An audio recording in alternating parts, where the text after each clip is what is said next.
Lo primerito que voy a hacer, compartir mi pantalla. Ajá, compartir.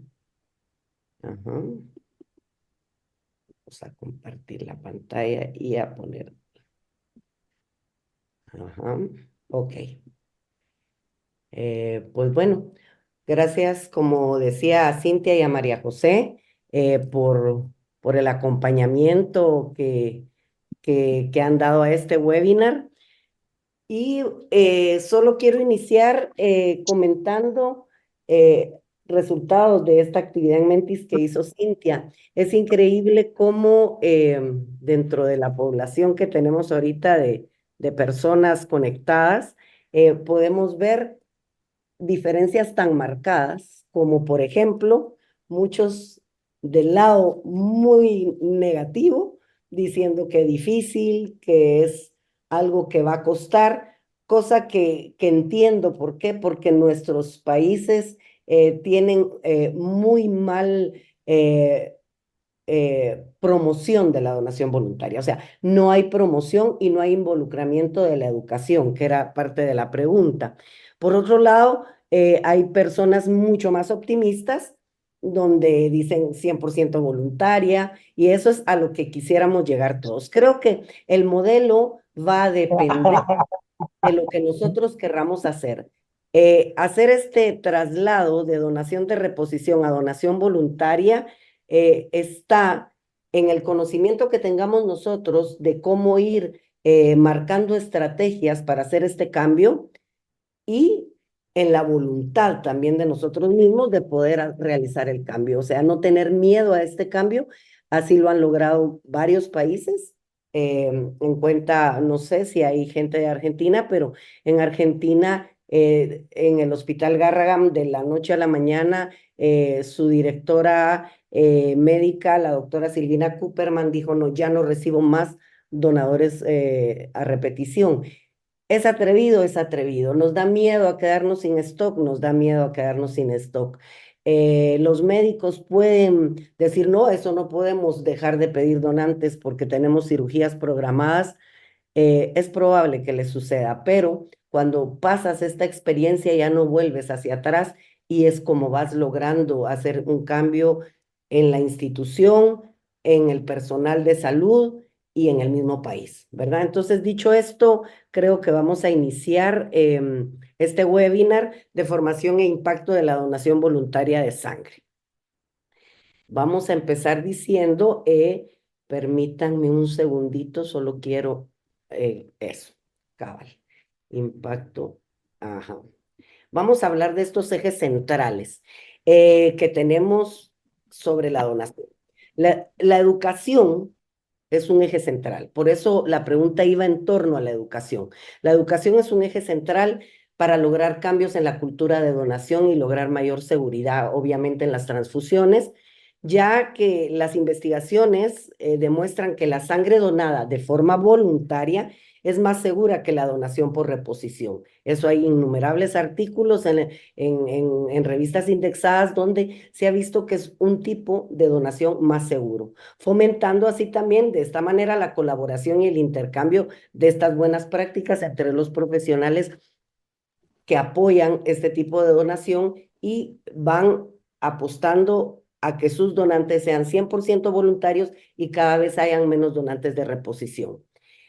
Por otro lado, como eje central también tenemos lo siguiente, permítanme que es que quiero que eso, quería quitar esto que no me deja. Ya, por otro lado tenemos también la eficientización de los procesos.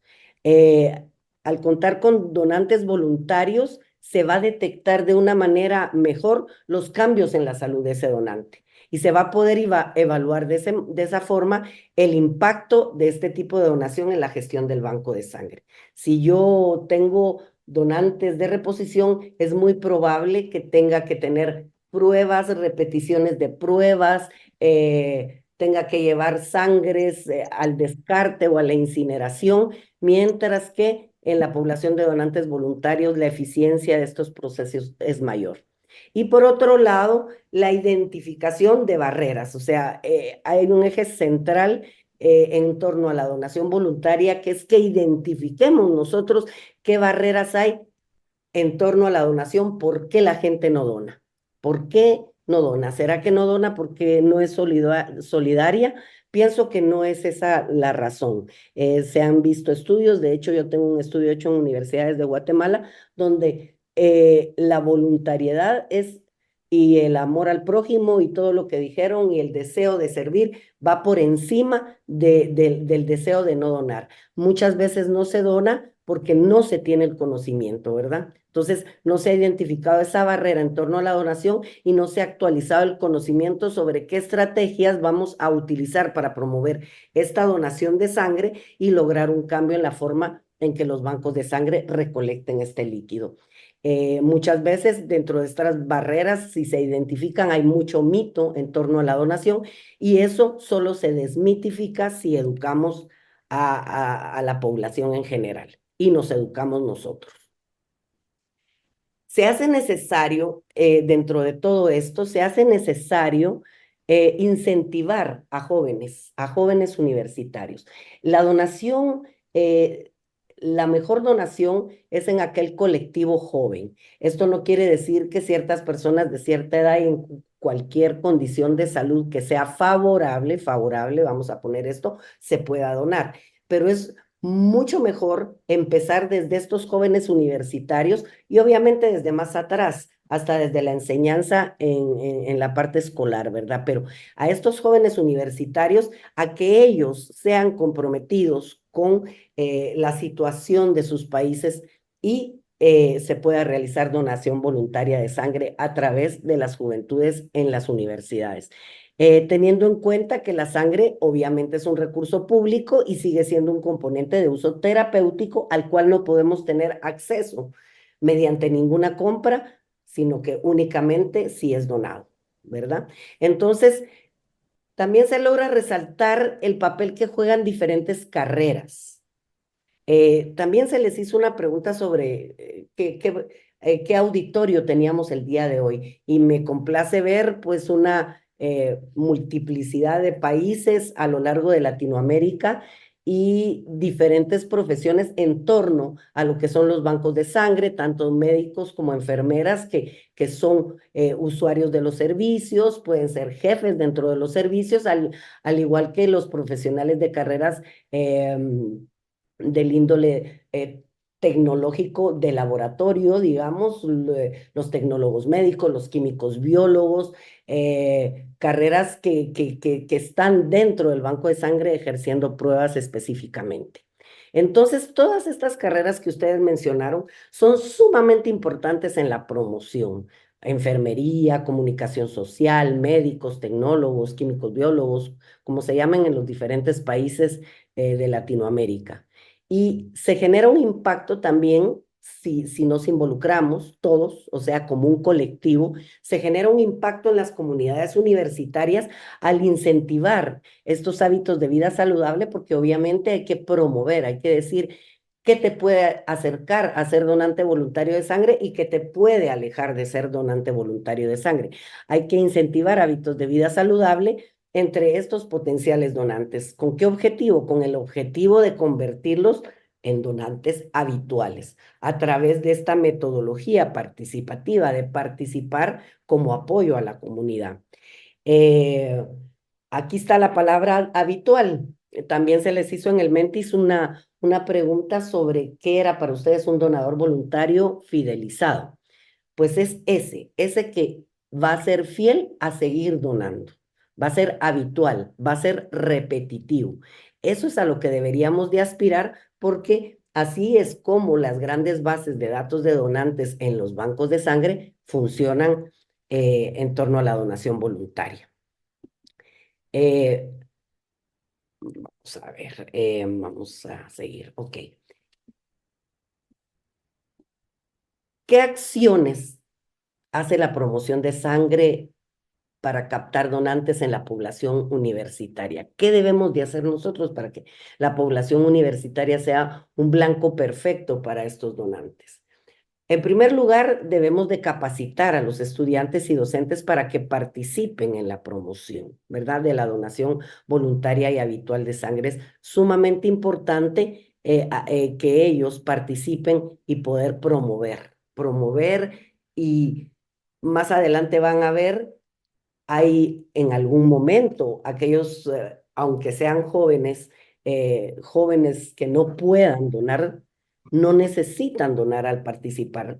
Con la promoción están participando, o sea, se puede participar de múltiples formas, donando, promoviendo, y esa es la manera como vamos haciendo un colectivo de gente que puede ayudar a hacer estos cambios de imagen, digamos, de esta donación que muchas veces la gente cree que es dañina o que tiene mitos en torno a ella, ¿verdad?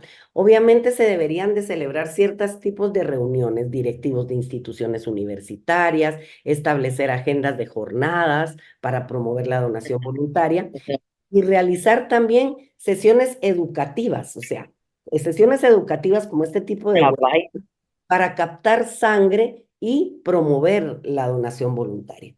Ahorita, pues, en el chat yo tengo el gran gusto y mucho cariño de saludar a Coti, que es un eje fundamental en un equipo destinado a promover la donación voluntaria, como se llama Blooders, esta institución que se dedica a la promoción de la donación voluntaria y al reclutamiento, no me dejará mentir que la forma como se ha encontrado lograr estos cambios en la mentalidad es a través de la educación. Entonces, tenemos que estar, permítanme, ahí estamos. Muy bien. Por otro lado, vamos a ver. Ok. Por otro lado, ajá, tenemos que hacer un consenso de fechas, ¿verdad? Si yo voy a promover una jornada o lo que sea de captación de sangre en las universidades, debemos de tener consensuadas fechas durante todo ese año electivo de la universidad. Debemos de ejecutar las jornadas de donación de acuerdo a una programación. ¿Qué quiere decir esto? Que si yo tengo calendarizado algo, debo de hacerlo en función de una programación porque es la mejor manera para que la gente, poder capacitarla, educarla, publicitar esa jornada.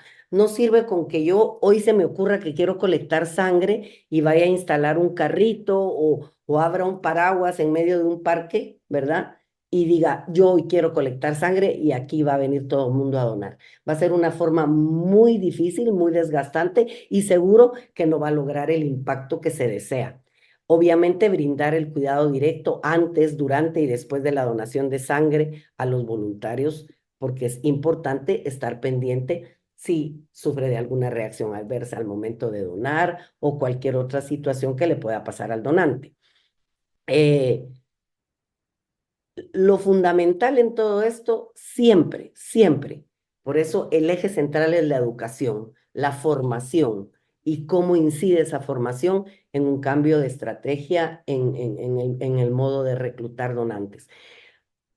Actualizar al personal en formación de salud, por ejemplo, ya sea estudiantes, docentes, funcionarios de los bancos de sangre, sobre la promoción de la donación de sangre y medicina transfusional es importante. Y el manejo de estas reacciones, ¿cómo las vamos a tratar? De las reacciones que yo les comentaba hace un rato, ¿cómo vamos a tratar estas reacciones adversas post-transfusionales y post-donación con el fin de disminuirlas y lograr la habitualidad en las donaciones? O sea, tratar en este momento de centrarnos en educar a todos estos colectivos que puedan llevar el mensaje. Obviamente, organizar y planear, así como ejecutar encuentros de donantes voluntarios dentro de las universidades de una ciudad, de un país, sería pues algo inicial que deberíamos de hacer. Creo que atacar la vida universitaria es el primer frente que tenemos que hacer. Visualizar el Día Mundial del Donante de Sangre a través de actividades lúdico-académicas, coordinándola tal vez con otras entidades, fomentar también la investigación relacionada a donación voluntaria y habitual de sangre, o asistir a estos eventos de actualización por parte de docentes que se dediquen a la promoción de la donación voluntaria de sangre con el fin de mejorar estrategias para incrementar los donantes voluntarios habituales, ¿verdad? Entonces, todo esto es algo sumamente útil para poder, como acción, derivar en tener el resultado esperado, que es que el donante voluntario esté sabido de qué es lo que va a ir a hacer al momento de ir a donar, ¿verdad? Es muy, muy importante. La gente, si no conoce en qué lugar está sentado o a qué se va a dirigir, tiene temores, desconoce totalmente todo el proceso, creo yo que definitivamente no lo vamos a lograr captar como donante. O sea, la educación es vital y creo que los países que han hecho mucha difusión y mucha promoción y mucha educación son los que han logrado estos cambios de conducta en la cultura de donantes no voluntarios a voluntarios. Entonces, dentro de estas estrategias de educación en promoción, eh, debemos de fijarnos en algo muy importante. La enseñanza como tal expone el reto de aumentar esas cifras de donantes ya sea a partir de campañas de donación de sangre llevadas a cabo por estudiantes, considerando un ejercicio académico de llevar la teoría del mercadeo y la publicidad a la práctica, a través de la solución de un problema en la vida real. O sea, los mismos estudiantes o los mismos profesionales que estamos hoy aquí reunidos y que estamos imbuidos la gran mayoría o relacionados a los bancos de sangre, tenemos esa obligación de aumentar esas cifras de donantes y de educarnos, porque la educación nos sirve en muchos aspectos de la vida y en la promoción de la donación voluntaria es uno de ellos.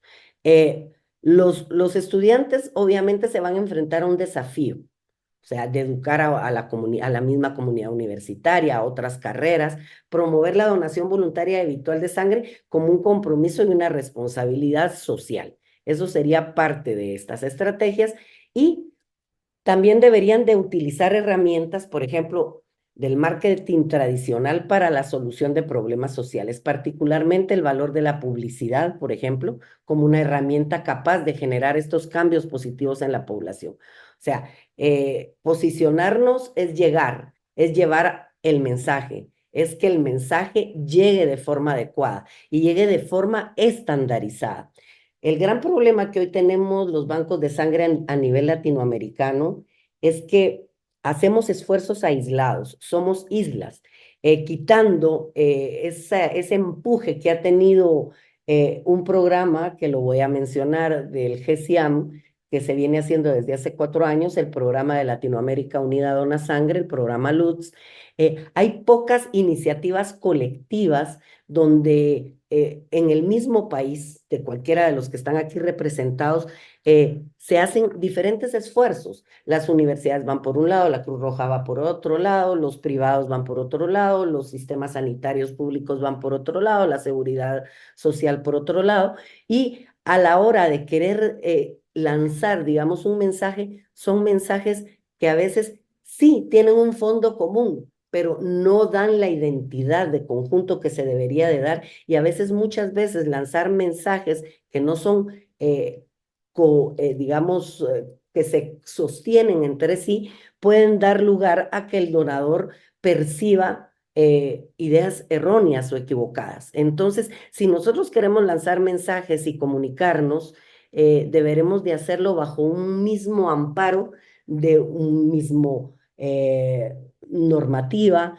de un mismo léxico para dirigirnos al donante, de mencionarle las mismas causas que lo pueden diferir o las mismas causas que lo pueden incluir. En fin, muchas veces es que yo fui a donar a tal banco de sangre, pero en este banco de sangre me aceptaron y en este no, porque decían que en este sí aceptan con esta condición, pero en este no. Eso no debe existir, porque todo eso hace que el espíritu y la formación en torno a la donación voluntaria se pierda causando inestabilidad en el donante en el sentido de que no sabe a ciencia cierta qué es lo correcto, si donar o no donar, ¿verdad? Es muy importante eso.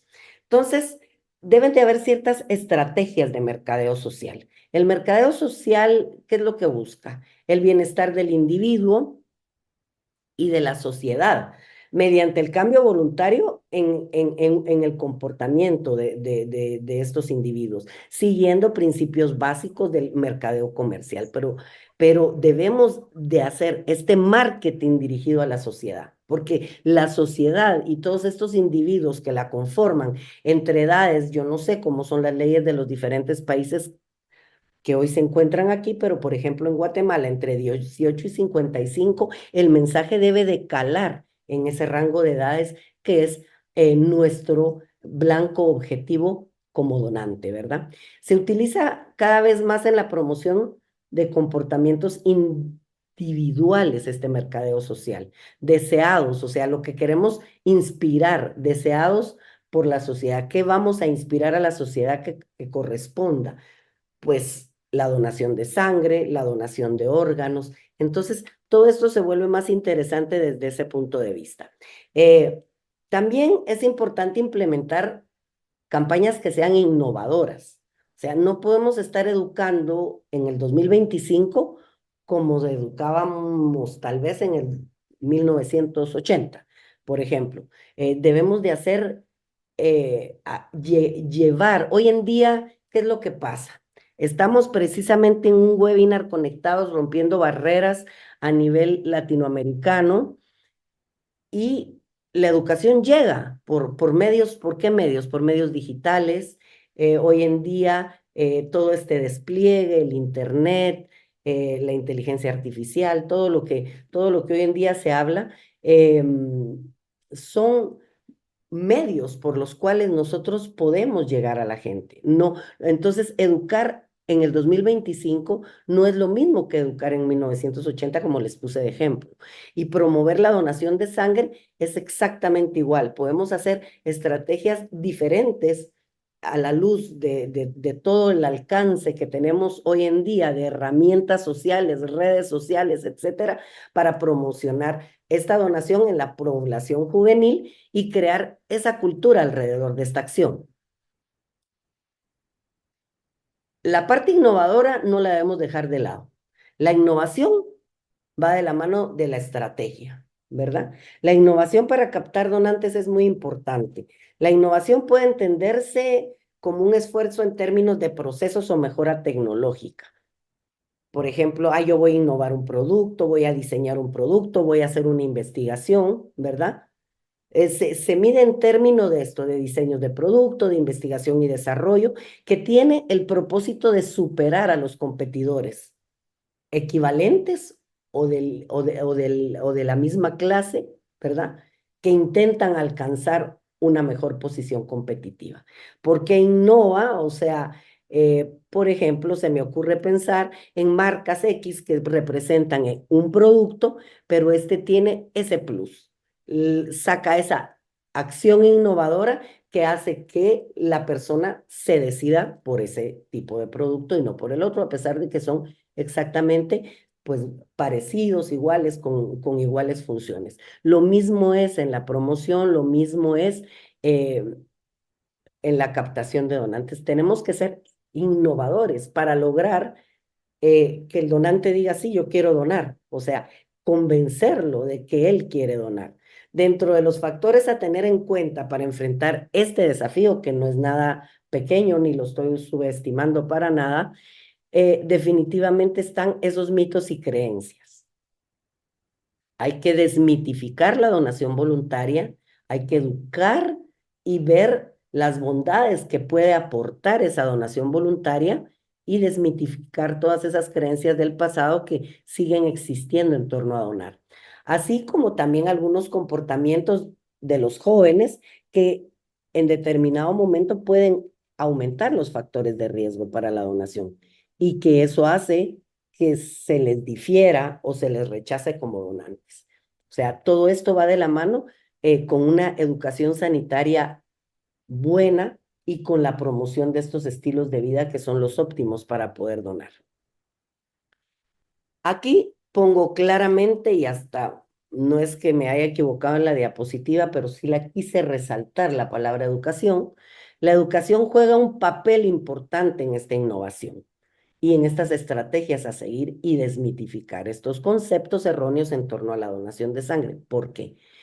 Porque tanto el donante como el propio o los propios profesionales, ya sean usuarios de la sangre, prescriptores de la sangre, jefes dentro de un banco de sangre, deberían de estar educados para poder tener ese plus de poder convencer a esta población, ¿verdad? Eh, Cuando uno se educa, no solo en materia de donación, sino a nivel general, creo que tiene las herramientas más a la mano para poder dar todas las razones y todo lo que existe en torno a muchas cosas que hacen los bancos de sangre y que podemos llevar al convencimiento de que nuestro trabajo está siendo conforme debe de ser, de manera exacta, precisa, con calidad, pero para eso realmente tenemos que capacitarnos y educar y tener esa facilidad de poder transmitir todo esto. Bien dicen que la información y la educación es generadora de información. O sea, cuando yo me educo, genero información para mí y la información es poder. Es poder para yo poder trabajar con calidad, es poder para yo poder convencer a un donante de que done porque voy a tener las herramientas necesarias para que esta situación suceda. Entonces, esto es, perdón, esto es con respecto al mercadeo. Ahora, ¿qué estrategias colaborativas tenemos? Por un lado, tenemos la salud social. ¿Qué es ese término de salud social? Uy, se me regresa con una facilidad esto y es que se me está, ahí estamos, ahí está. La salud social, ¿qué es salud social? ¿A qué nos referimos con este término? La salud social debe de lograrse en un esfuerzo mancomunado de todos los actores. O sea, es una salud colectiva. Hay varias personas que debemos de procurar esa salud social. Entre todas estas personas, el Estado como tal tiene que tener una presencia, ¿verdad? Al Estado le corresponde una firme presencia para cumplir con su responsabilidad indelegable de asegurar tanto la equidad como la eficacia social y orientando y conduciendo con inteligencia y capacidad, también con transparencia. Al sector educativo le corresponde la tarea de educar y hacer de la comunidad educativa un equipo de promoción que conozca de primera mano cómo dirigirse a estos grupos de donadores, basándose obviamente en el conocimiento del tema. Entonces, Estado y educación van de la mano para poder hacer esta transformación que queremos en torno a la donación voluntaria. Estudiantes universitarios, promotores y donantes, que era lo que yo les decía, el efecto que tiene sobre la población universitaria, la implicación directa de todos los miembros en la captación de donantes voluntarios de sangre, es un punto importante a tomar en cuenta, así como en la estabilización de la conducta de estos dentro de la comunidad universitaria. Y también disponer de una base de donantes sanos, fieles, fidelizados, un pool de donantes que sean suficientes como para garantizar la provisión de componentes sanguíneos, seguros de manera estable a lo largo del tiempo. Todo esto debería ser el objetivo de la comunidad universitaria en torno a la donación y como aporte social, a la salud social. Y involucrar como colectivo actor también a los alumnos, produciéndose una colaboración de todas las partes, ¿verdad? Institucional de tipo estable, porque se conoce mejor al donante de la comunidad universitaria, identificando las diferencias que hay con respecto a otros donantes en general, ¿verdad? Es muy importante esto. Obviamente el donante, puede ser promotor, puede ser ambas cosas. Entonces, ¿qué rol tienen las universidades en la donación voluntaria? Las universidades son formadoras de profesionales de la salud y deben de tener principios orientadores y deben de participar apoyando a la concientización. ¿verdad? Para que se beneficie al ciudadano. Ese es un rol de la universidad. En materia de donación de sangre, pues por una parte pueden formar a los profesionales de la salud, a cualquiera de los que estamos aquí, que comprendan su rol protagónico específico en torno a la donación, poseyendo estas competencias para aportar desde el ámbito de acción ese cambio en las estrategias en torno a lo que está ocurriendo en materia de la medicina transfusional actual. Eso es muy, muy importante y también deben contribuir a generar esa conciencia en el estudiante sobre la importancia de donar sangre de forma voluntaria, altruista, reiterativa, generando un círculo como virtuoso con ellos como agentes multiplicadores de esta práctica, o sea, todos involucrados. Por lo tanto, las entidades formadoras de profesionales como entidades estratégicas para la captación de unidades de sangre deberían tomar mayor conciencia de esta responsabilidad ante la población y deben de generar gran difusión de las campañas entre los estudiantes, promoviendo en ellos ese espíritu de donación y ese espíritu de colaboración.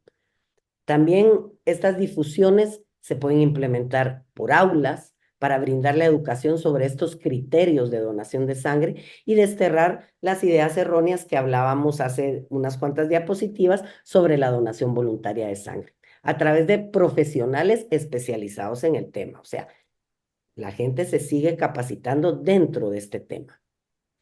Con esto, yo termino y lo que quiero hacer como un cierre final es hacer esa gran conciencia en todos los participantes de este webinar, que estoy viendo que son 229 participantes, de estos 229 participantes, que nos pongamos a pensar el papel tan importante que juega la educación en todo. Y me centro en la educación y quiero terminar con esto mi intervención porque hoy por hoy pues estoy dirigiendo, me presentó Cintia como la directora del máster en medicina transfusional y gestión de bancos de sangre a nivel latinoamericano y creo que nos hace falta, por lo que yo puedo percibir, mucho camino por recorrer desde la especialización. No nos quedemos con los conocimientos que tengamos, sino que veamos nuevas cosas que están haciendo otros profesionales dentro de otros países que nos llevan ciertas delanteras para poder nosotros lograr los cambios, no solo en la donación, sino en todo lo que hagamos como expertos o profesionales dentro de los bancos de sangre. Y la única manera de poder hacer estos cambios es realmente especializándolos. Con esto termino mi intervención y muchas gracias. Muchísimas gracias, Paula. Excelente presentación, excelente tema, como ha sido recurrente en otros webinars donde has podido participar. Por una parte, les invito también, a propósito de eso, que visiten el canal de Educalia en YouTube, porque ahí están también grabados los otros webinars anteriores donde ha estado Paula. Vamos a hacer una cosa. Vamos a ahora abrir el turno de preguntas, consultas a la doctora Castellanos y luego lo que vamos a hacer es ya contarles sobre la maestría en medicina transfusional y gestión de bancos de sangre, que vamos a explicarle todas las dudas. Y excelente disertación, efectivamente. Están felicitando por el chat. Muchas Así es que abrimos el turno de dudas, preguntas para la doctora Paula. Pueden levantar la manito, pueden escribir en el chat y nosotros vamos leyendo sus preguntas. Alguien preguntó si iban a tener acceso a la presentación. Sí, o sea, la presentación en realidad va a estar, es la grabación del webinar. En realidad una presentación por sí sola a veces no es suficiente porque lo que la hace relevante es la presentación con la disertante, que en este caso es la doctora Castellano.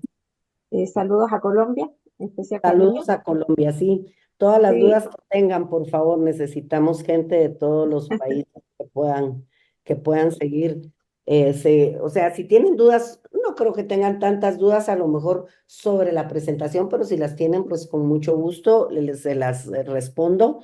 Y por otro lado, básicamente de verdad, antes de que intervenga María José, si tienen dudas Sí. con estos programas, lo que les quiero decir es que llevo más de 10 años impulsando, sí, bastante más de 10 años, sí, llevo 20 años, 20 años, yo me quería hacer más jovencita, 20 años impulsando programas educativos en torno a banco de sangre, cierto tipo de posgrados en mi país, en diferentes universidades de mi país, en la Universidad Nacional, en universidades privadas, y sigo aprendiendo y sigo transformando.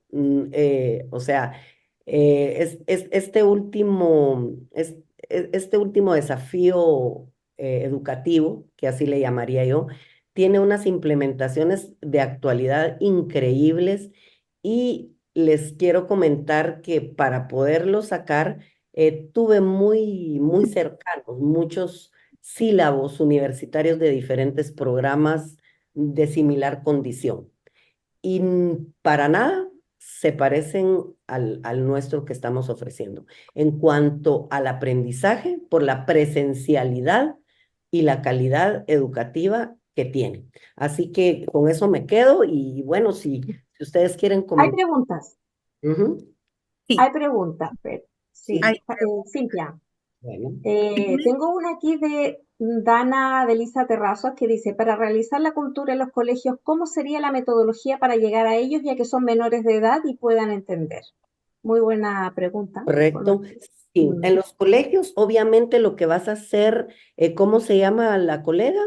¿Cómo se llama la Dana, colega? Dara. Dana, Dana. Dana, tiene mi Dana. hijo. Mira, Dana, lo que puedes hacer, lo que deberíamos de hacer en todos nuestros países, empezando es hacer gestiones los profesionales con las autoridades educativas de los colegios, ministerios de educación o como se llamen, para capacitar profesores de colegios que puedan dar en sus programas dentro de las ciencias naturales o las ciencias de la salud que reciben desde la enseñanza primaria hasta la secundaria, el tema de donación de sangre. Y a este nivel, tú lo que haces es que el niño aprenda. Lo puedes hacer a través de modelos, llevándolos a museos, que ellos entiendan el desarrollo de la donación voluntaria y el bien que pueden hacer. ¿Qué pasa si tú le pones esta sangre a un paciente que no deberías de ponerle? Y enseñar esos conceptos básicos realmente van a reforzar en el niño que cuando llegue a la etapa universitaria sea el adulto consciente que pueda ir a donar. Definitivamente en los colegios están en edades por debajo de los 18 años y no son donantes, pero son la población mejor para que ya vayan con un modelo o con un chip, como yo diría, cambiado para poder ejercer la donación de adultos, ¿verdad? sí. Mira, Profesora, sí, Sí. perdón. no, dale. Adelante. Mira, Rubí Saucedo pregunta, ¿qué opinas sobre el papel del trabajo social en la donación voluntaria? Y envía saludos de Coahuila, México. Pienso que es fundamental.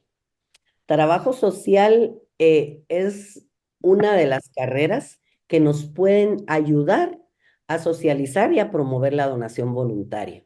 Realmente es una de las carreras que yo personalmente me acerqué y utilicé dentro del hospital cuando yo estaba dirigiendo el Banco de Sangre del Hospital General de Accidentes. Eran mis aliadas estratégicas.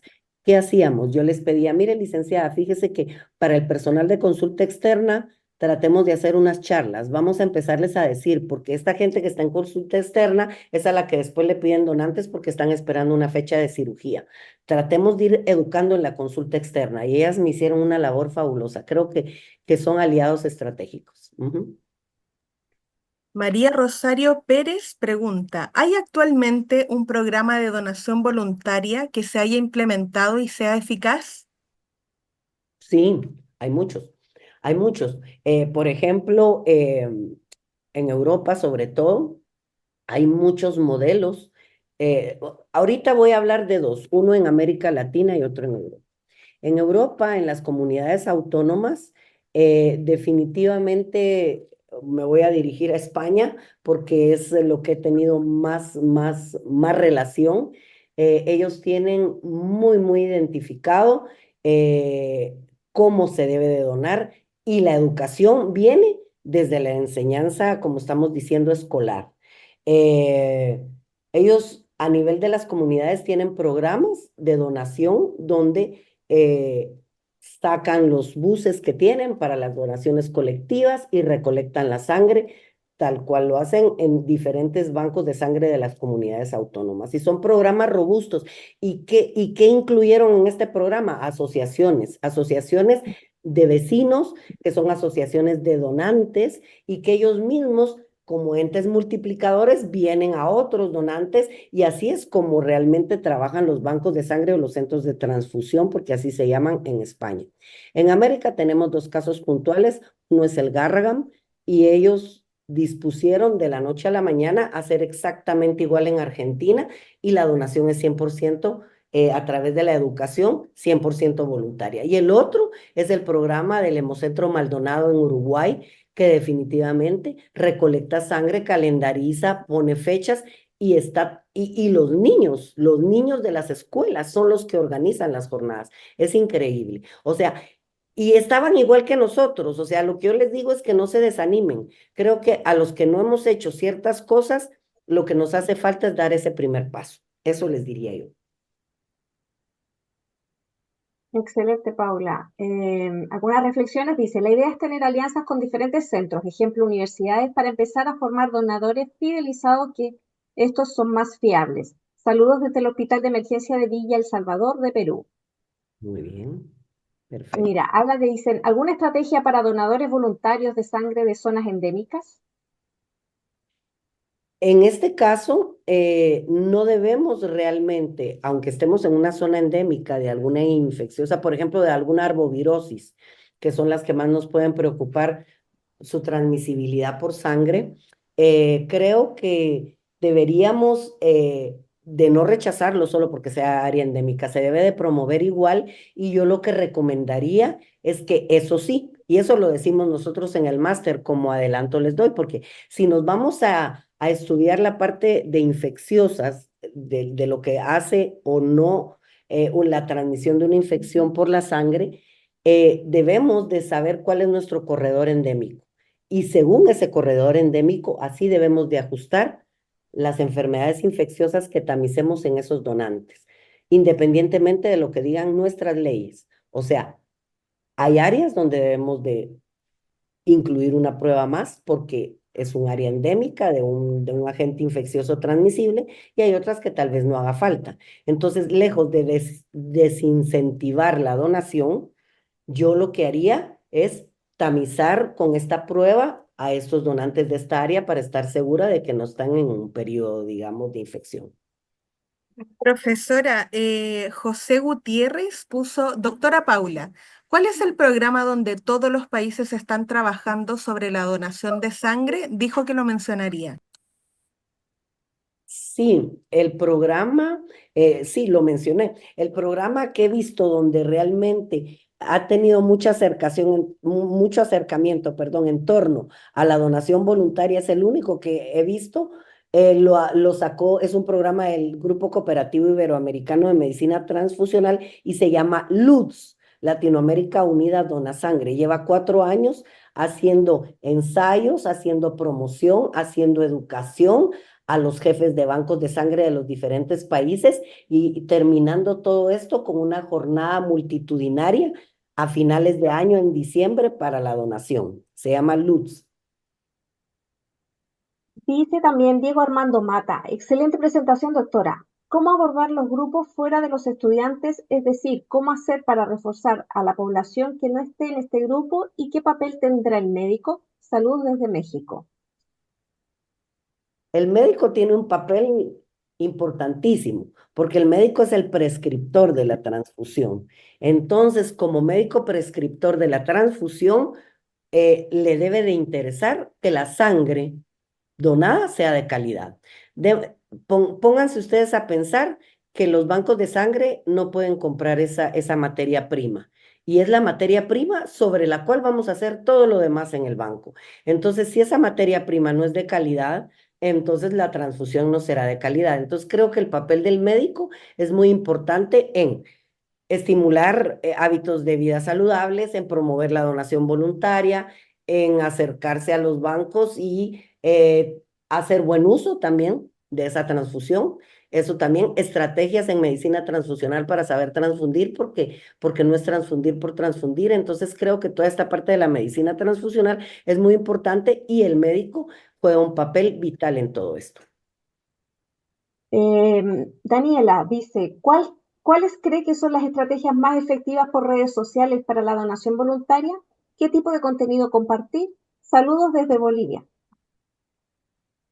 Las es- yo pienso que las redes sociales se debe de ser muy puntual, porque a veces la gente no lee. Y las redes sociales, como están en la época donde la juventud la maneja de una manera muy hábil y es al grupo que queremos llegar, creo que debemos de ser muy puntuales y muy claros en la forma de lanzar un mensaje. O sea, tratar de lanzar mensajes que sean claros y contundentes.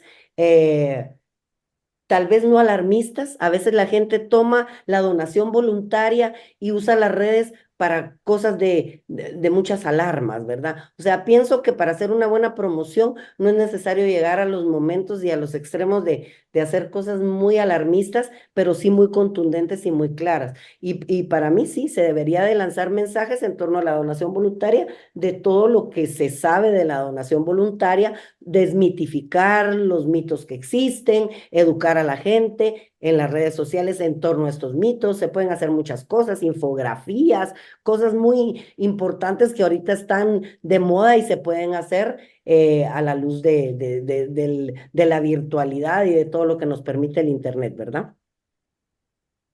Mira, y la última pregunta dice, ¿algún criterio para los donantes migrantes? Jessica Caraballo. Para los donantes migrantes, o sea, un donante que está de paso en un lugar, ¿no? A eso se refiere, me imagino yo. O sea, un donante que a lo mejor es un turista No aquí en está Guatemala y quiere censado. donar, o yo Mm. quiero ir a donar a otro sitio. A eso me imagino que a eso se refiere cuando habla de Sí, migrantes. o a lo mejor se refiere también en que hay países donde hay un tránsito de personas hacia otros países y que están una temporada ahí, luego esperando moverse hacia otros lugares, una población flotante, digamos, que no está establecida al 100% o que no está del todo legalizada, o sea, que no tiene a lo mejor algún tipo de registro, Y no, permiso, etcétera. de hecho, sí tenemos que tener, yo le entiendo, si va por ese lado la pregunta, yo entiendo la preocupación. O sea, todas las personas mientras califiquen pueden donar, pero eh, si la migración es así tan transitoria como decía María José, y no sabemos y no tienen un lugar definitivo o una dirección definitiva o un estatus legal registrado, sí nos va a generar problema, porque algo de nuestras responsabilidades con el donante es tener la trazabilidad de ese donante. ¿Qué quiero decir con eso? Debemos de conocer exactamente, porque en el momento que tengamos un problema con él, debemos de tener el acceso a él. Y parte de los requisitos de la donación es pedirle, obviamente, un lugar, un teléfono, un registro, un número de identificación personal. Entonces, definitivamente, dependiendo de la condición migratoria. Ahora, si es algo que es como un nómada, va a ser muy difícil. Ahora, si te refieres a alguien que viene bien identificado y solo está de vacaciones en un lado, pero tú puedes tener acceso, aunque se regrese a su país, para mí no tendría ningún problema. Si cumple con los requisitos, debería de donar. Profesora, para hacer un comentario, darle el pase a María José Muñoz. A la chica que preguntó en cuanto a la difusión de donación voluntaria, recuerdo algo que enseñó un profesor de la maestría, que es Jorge Curvelo, A ver, ahí para que la gente se motive y que realmente los contenidos que presentan en la maestría son de una ayuda fundamental para crecer y para aprender nuevas formas. Él indicó que lo más importante para hacer una difusión exitosa en cuanto a la donación voluntaria era entregar ese trabajo a quien lo sabía hacer. Por ejemplo, Si una persona en el área de salud no se maneja mucho en comunicaciones y quiere difundir este contenido en redes sociales, va a ser muy complicado. Pero él daba tips para que las personas encargadas pudieran contratar a un equipo de difusión de comunicadores y que ocuparan un lenguaje audiovisual preciso para poder entregar la información necesaria, tanto en tipografía, tanto en infografía, en el diseño que ocupaban, los colores que ocupaban. Son cosas que quizás la gente del área de salud no tiene tan pendiente, pero por ejemplo desde mi lado, que yo si bien soy la coordinadora de admisión y académica de la maestría, tengo de profesión comunicadora audiovisual, nosotros nos fijamos en ese tipo de cosas para poder ayudar al público a tener más interés en lo que se está mostrando. Y Jorge Totalmente, lo mostró en una clase magistral de totalmente. cómo atraer a donadores. El éxito de él es eso. El éxito de él es que haces muy bien el trabajo y estás muy entrenado en la parte de adentro del banco de sangre, pero comunicar no puede cualquiera. Es lo mismo. Sí. Dar clases, no porque sepas mucho las vas a poder ver, hay que saber transmitir. Igual, el comunicador sabe transmitir el mensaje, entonces hay que dejarle a él todas esas cosas que generen impacto. Totalmente de acuerdo, Cintia. Exacto. Y con esto quiero darle el pase a nuestra CEO de Educalia, María Ujú. José Muñoz. Le damos la bienvenida, que todos los participantes la conozcan. Y María José, adelante. Muchísimas gracias, Cintia. Mira, te voy a pedir ayuda con el chat para que si hay algún comentario o lo que sea me puedas decir porque yo ya ahora no lo veo, ¿ya? Por Así supuesto. que, y hay alguien también en la sala de espera. Mire, darle las gracias a todos por participar. Hemos sido más de 200 personas conectadas en este webinar, lo cual demuestra que esto es un tema muy interesante, que hay mucho interés en esta área específica. Por lo tanto, desde Educalia les damos las gracias por estar ahí y queremos informarles y contarles sobre nuestra maestría, nuestra segunda edición en la maestría en medicina transfusional y gestión de bancos de sangre, como bien lo comentaba la doctora. Y voy a la información más técnica, por lo tanto, porque ya nos estaban pidiendo por WhatsApp, así que la damos aquí.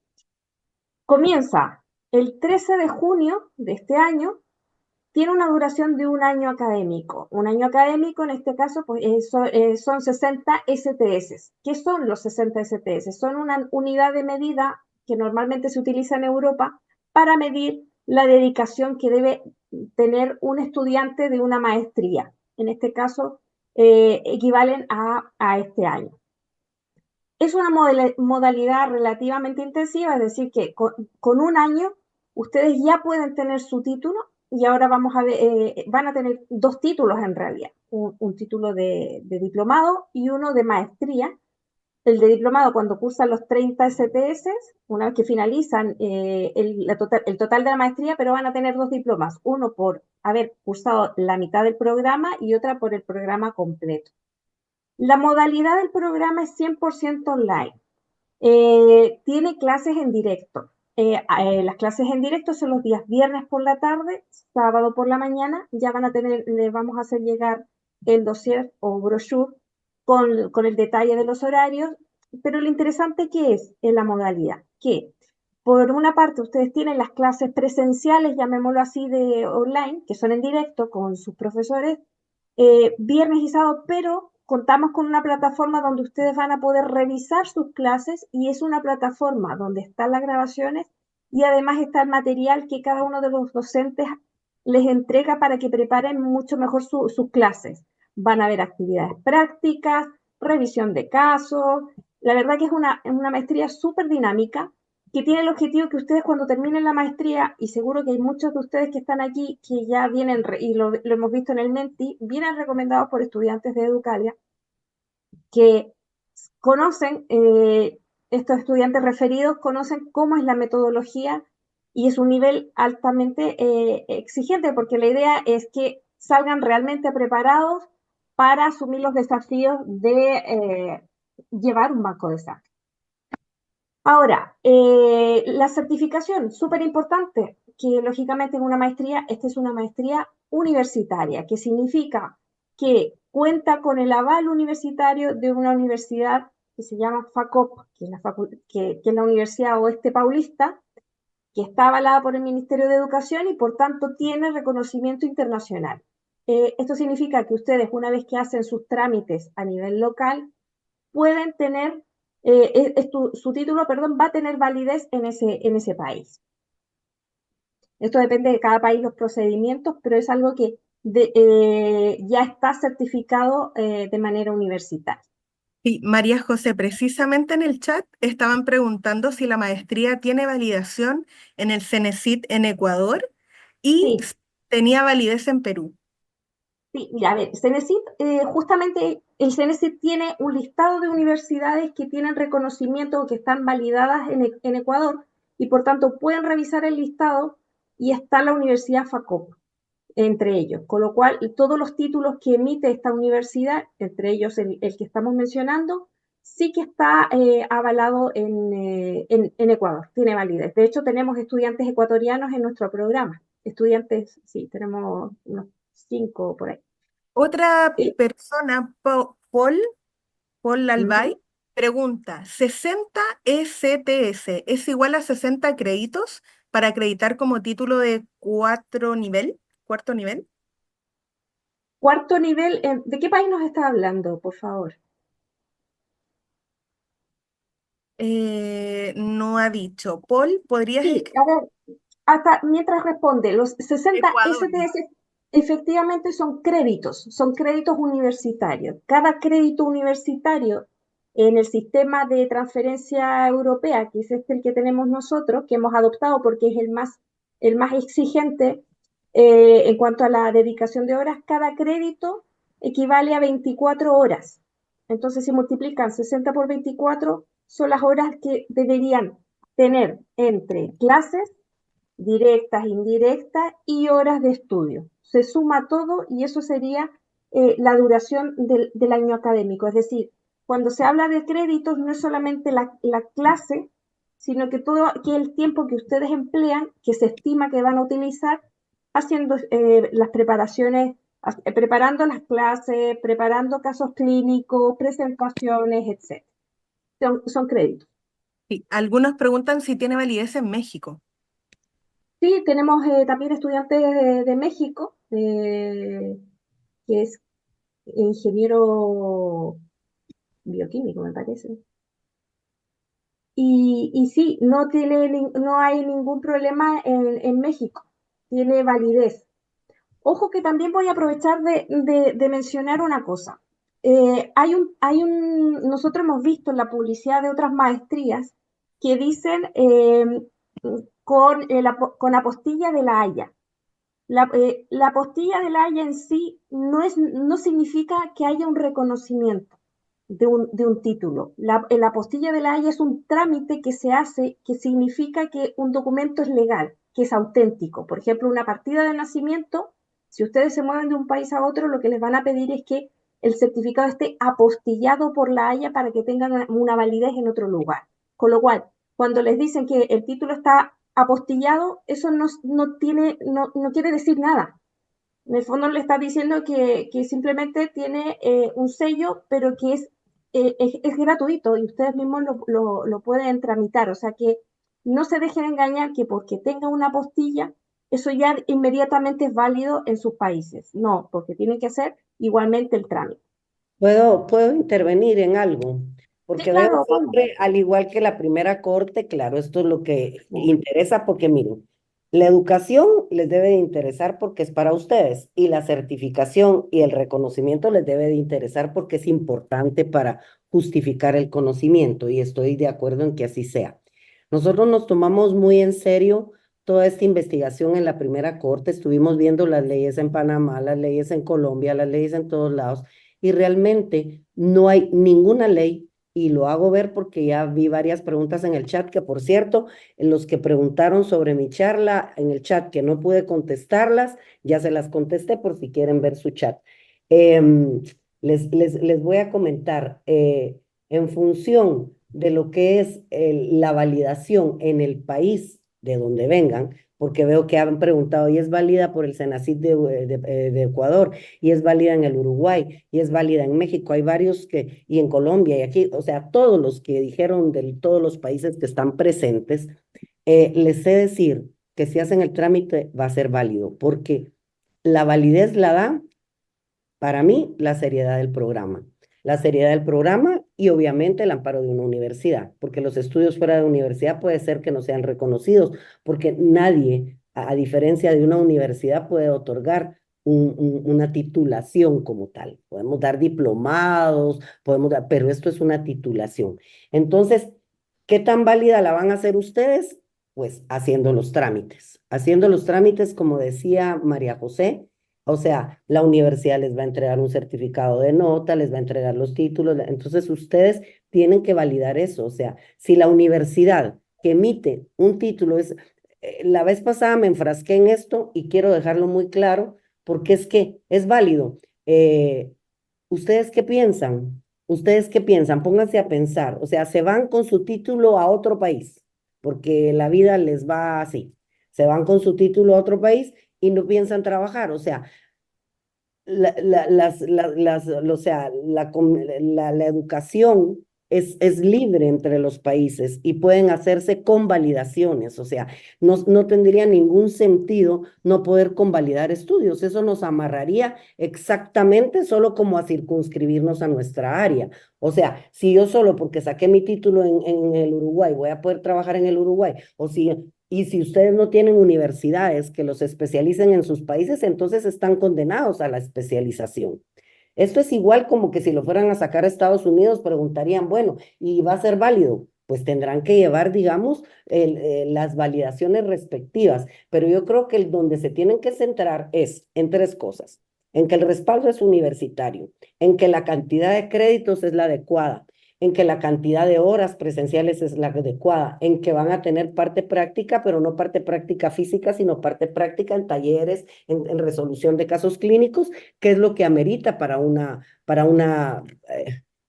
espérenme, es que ahorita sí me desaparezco, voy a bajar esto, como que me está saliendo mucho lo claro, ahí estamos. Ah, si no, casi me desaparezco, parecía que estaba en otro mundo.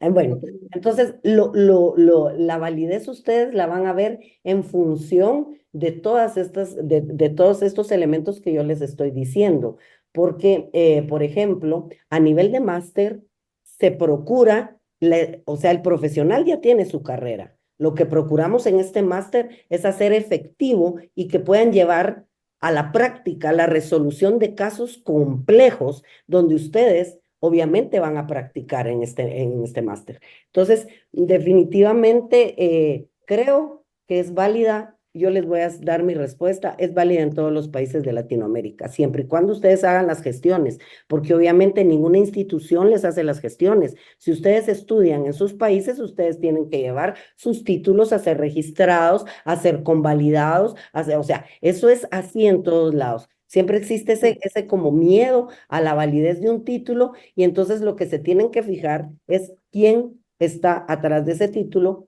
qué profesionales, porque si ya los profesionales que tiene este máster, que son profesionales de las universidades de sus países, de los que están aquí, no tienen la validez, entonces no tendría la validez nada. Me explico, o sea, hay que ver qué tanto sincrónico es, qué tanto asincrónico es. O sea, hay cosas que son muy light y por lo tanto no tienen validez y confunden, como dice María José, la situación porque les empiezan a ofrecer que con apostillado, que validez aquí, que validez allá. Déjenme decirles, María José está en el campo educativo, viene de Chile, de mucha experiencia en universidades de Chile, está en el campo educativo en España. Y así es como funcionan todas las universidades. Así que no tengan miedo a la validez, solo traten, digamos, de justificar sus estudios como tal, ¿verdad? Correcto, correcto. Sí, el trámite depende de cada país. Nunca, en salud, nunca va a ser un reconocimiento, o sea, no puede ejercer directamente en el país de donde vas a trabajar. Sin embargo, también hay que diferenciar, y perdón que me desvío un poquito, hay maestrías que son habilitantes o que son obligatorias para poder ejercer. Entonces, ahí ya los procedimientos son mucho más estrictos. Por ejemplo, un abogado que vaya a desempeñar un cirujano maxilofacial, pues sí que tiene que pasar por un proceso riguroso de incluso de exámenes. Una maestría de gestión de bancos de sangre pues realmente no entra dentro de las profesiones o de los posgrados críticos a la hora de convalidar. ¿Algún otro punto que sea distinto a lo que hemos hablado, Cintia? ¿O avanzo? No, puedes avanzar. Estupendo. Mira, ¿por qué elegir nuestra maestría? ¿Qué tiene de diferenciador nuestra maestría en comparación a otras que hay, que sabemos que existen incluso desde España, que también son online, que también tendrían que pasar por exactamente el mismo proceso, no porque se esté dando desde España, que en este caso también Educalia está en España, eh, tiene una distinta validez. En este caso, la duración, un año académico. Hay maestrías que están incluso dimensionándose en universidades hasta 2 años, con lo cual ustedes, si se comprometen a avanzar, rápidamente pueden tener su especialización. La metodología, ¿por qué? Porque hay un componente importante de práctica. Las clases en directo que van a tener y las que están teniendo la primera edición permite que haya una interacción con el profesor. No son clases que estén grabadas previamente y que ustedes no tengan la posibilidad de preguntar. Aquí pueden interaccionar con el profesor, es decir, normalmente los profesores lo que hacen es organizar grupos dentro de la clase para que puedan trabajar y sean clases mucho más dinámicas, con lo cual la metodología es completamente diferente a lo que se van a encontrar en otros lugares. Y esto incluso lo pueden preguntar en las otras maestrías. La evaluación también es una evaluación del tipo continua y que está basada en la mejora de los alumnos. ¿Por qué? ¿Qué significa? Van a tener pequeñas evaluaciones que se van sumando. No significa que van a tener una evaluación y de eso dependa la progresión. O sea, van a tener evaluaciones por los trabajos que hagan, por las presentaciones, por los test. Todo suma para que ustedes tengan las revisiones de caso, para que ustedes tengan una evaluación global de lo que están haciendo. No solamente es a través de test o examen, sino que suma todo, lo cual es muy bueno, porque ustedes pueden detectar fácilmente cuáles son las áreas de mejora que tienen. Plan de estudios. Aquí pues también tenemos una cosa muy buena que es que son módulos. Tenemos módulos que van abriéndose y se van cerrando consecutivamente, con lo cual las temáticas no están a lo largo de un año. Eso también está muy bien porque no pueden entender muy bien, por ejemplo, hemodonación, van a tener profesores de excelente nivel, van a cerrar el tema y van a pasar a inmunohematología. Y luego, sistemas de gestión de calidad. No me voy a extender en los contenidos porque esto lo van a tener la información en el correo electrónico. Son 7 módulos. Cada módulo tiene 2 asignaturas dentro y el módulo final es el trabajo de fin de maestría. Y esto también es muy interesante porque está incluido, el trabajo de fin de la maestría está incluido como una asignatura, que ocurre a veces, y a alguno de ustedes les habrá pasado, que el trabajo de fin de maestría está fuera de las asignaturas. Entonces, que eso genera que es como un sobreesfuerzo que tienen que hacer para terminar su maestría. Aquí se considera una asignatura porque requiere la dedicación y el tiempo como si fuera una asignatura más del plan de estudio. Y ahora vamos con los precios, que esto es la parte también que ya nos estaban preguntando esta tarde, ¿cuál es el precio de la maestría para ir reservando? Tenemos un precio especial hasta el 28 de febrero, que es de una matrícula de $400 más 10 cuotas de $410. Este es un precio especial, como les digo, hasta el 28 de febrero, porque después de esa fecha, es decir, a partir del 1 de marzo, este precio va a subir a 6.100 en total. ¿Ya? Entonces, aquellos que estén interesados, les queda el precio. Los que estén interesados en continuar con el proceso de inscripción, van a contactar con Cintia, ellos van a recibir ustedes por una parte la información del dossier con todo el detalle y también a través de WhatsApp van a poder hablar con ella para poder hacer consultas más específicas si lo requieren. Eh, tenemos esta beca especial hasta el día 28, este precio, con lo cual considérenlo que luego también no sabemos que el volumen, o sea que vamos a ir apurando de cerrar lo antes posible los grupos. Y tenemos también una noticia importante que es la beca de mujeres jefas de familia. Esta es una beca especial que tenemos para estudiantes que tienen un buen expediente académico o consideran que han desarrollado y se ha demostrado que han desarrollado una carrera interesante en su área y nos hagan llegar una carta motivacional de por qué creen que merecen esta beca que cubre el 80% del arancel. Es decir, que imagínense, 80% de los 4.100 dólares que cuesta la maestría. Pero para ello tienen que haber pagado la matrícula y luego postular para obtener esta beca. Esta beca se le va a otorgar a un estudiante por programa. En este caso, en esta maestría, va a ser una la alumna beneficiada. Y para ir terminando, les voy a contar, les voy a dar el testimonio de una de nuestras alumnas de la primera edición para que vean qué impacto ha tenido el poder formarse en medicina transfusional y gestión de bancos de sangre, qué ha implicado poder acceder a estos estudios cuando ha tenido una limitación económica. Así que los dejo con el vídeo y después les muestro cómo contactar directamente. La beca de Educalia me ha ayudado a profundizar en temas de mi carrera que yo no había tenido la oportunidad anteriormente de profundizar. De igual forma me aporta mucho a entender de mejor y de diferente forma los problemas que se me presentan diariamente en mi quehacer profesional. Ella es una de nuestras alumnas de la maestría y ella nos está contando cómo ha sido esta experiencia con esta beca. Yo les dejo, ¿Cintia? Sí, silencia micrófono. Perfecto. Y miren, y finalmente, como les decía, este precio especial está hasta el 28 de febrero.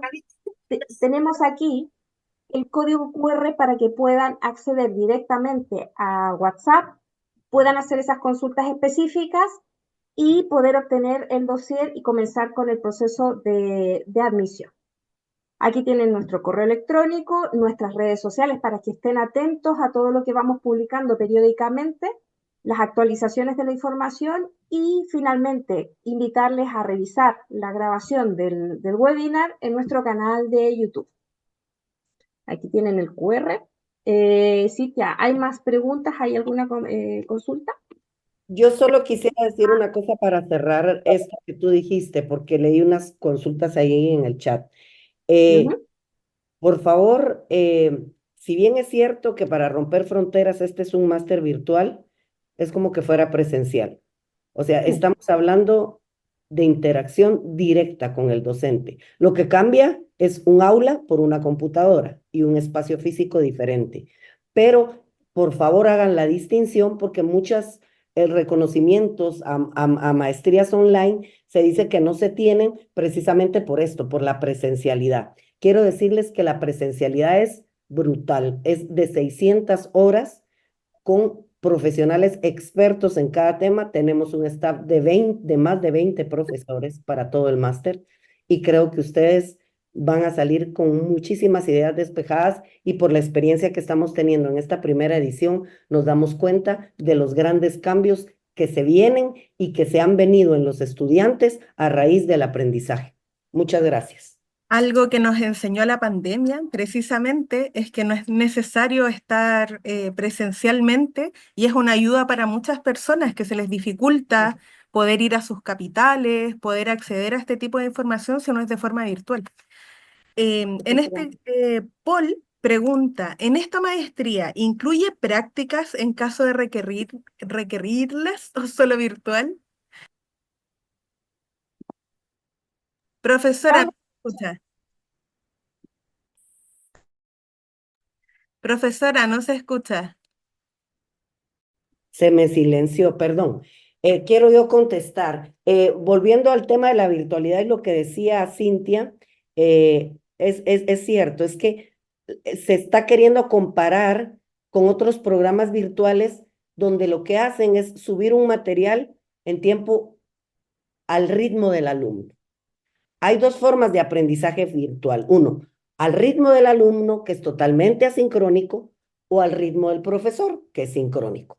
El nuestro es sincrónico y al ritmo del profesor. O sea, el profesor está presente como estuviera en un aula. Entonces, la virtualidad solo nos sirve para no desplazarnos, como decía Cintia. O sea, que ese no es tema para la calidad del máster y documentarlo. Con respecto a las prácticas, obviamente es un máster.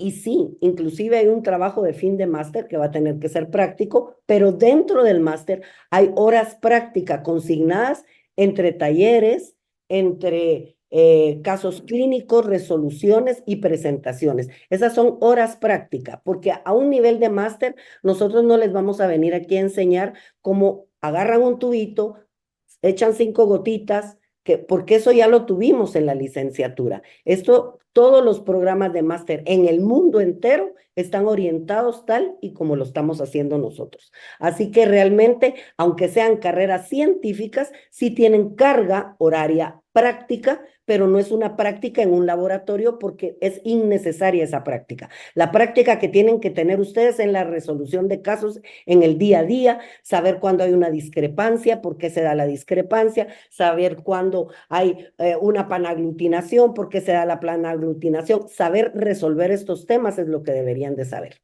Y con eso me quedo, ¿verdad?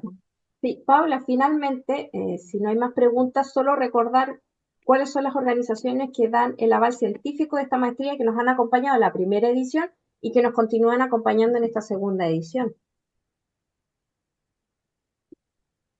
Perfecto, sí. Esto, vuelvo a recalcar, es virtual porque es que si no, no podríamos haber tenido a 200 y pico personas conectadas. O sea, entonces me saco yo una maestría para Guatemala y la hago presencial en Guatemala. O sea, hoy en día no se utiliza y ya más a un nivel de máster a la luz de cómo ha evolucionado la educación, no se utiliza esos desplazamientos porque tendrían que dejar trabajos para irse a otro país, tendrían que dejar familia.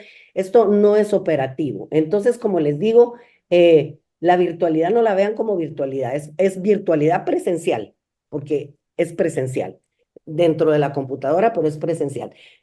No obstante, obviamente, no solo tenemos el aval de una universidad, porque fue el primer contacto para nosotros amparar este programa. O sea, la universidad le gustó el programa y lo apropió y está bajo el aval de una universidad de Brasil. Pero no nos quisimos quedar así. Empezamos a ver en las diferentes asociaciones científicas más importantes de Latinoamérica qué les parecía nuestro programa.